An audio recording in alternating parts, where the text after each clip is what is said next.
Hey guys, thanks for joining us. I'm going to do this video old school. So I used to make my videos like this all the time, not on the fancy iPad.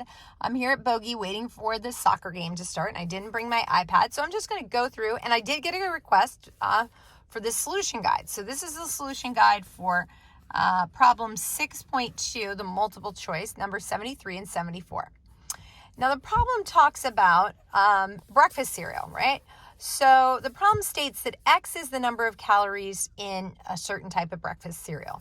Now we know that there's relative fluctuations, right? So the average, mu of X, the average or mean, is 110 calories. And there's also some variation with that. So that would be the standard deviation of X is 10. So we would expect that it to vary typically by 10 calories from the mean of 110.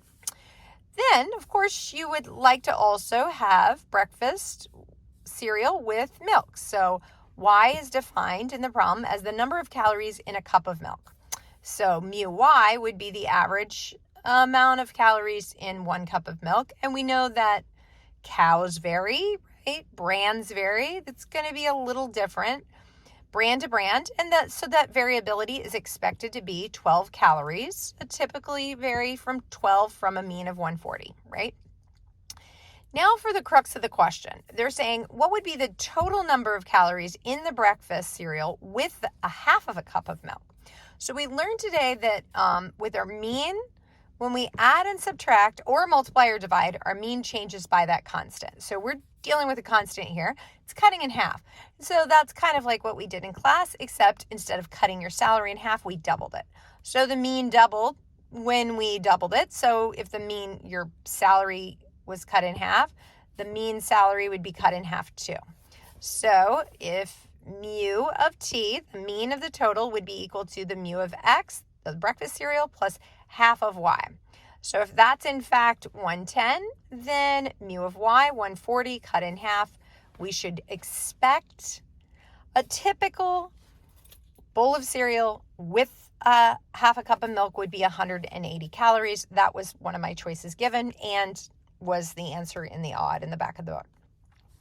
So what about number 74? Well, that one's a little bit more complicated. So let's think this through. We know standard deviations don't change when we add, but do change when we multiply or divide by a constant, the standard deviation itself. And so I came up with another standard deviation here.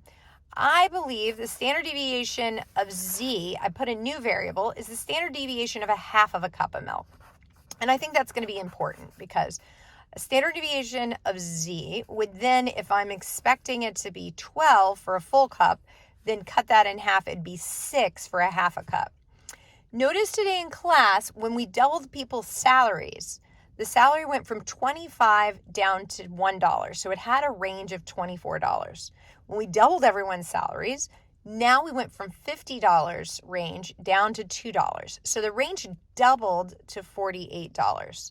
So here, if we multiply by 2, our range doubles. And so this is also going to happen if we divide by 2. So that standard deviation will be cut in half. Now I have to combine these. So the rules is stated as this. You can add variances, but you can't add standard deviations. So I'm not adding by a constant. In fact, I'm combining variables here. So I'm not adding constants, I'm combining variables, and I can add variances here. So it looks a lot like our Pythagorean theorem, doesn't it? A squared plus b squared is c squared. Our total, we could find out the variance and then use the square root to find out the standard deviation of the total, which is what they've asked us.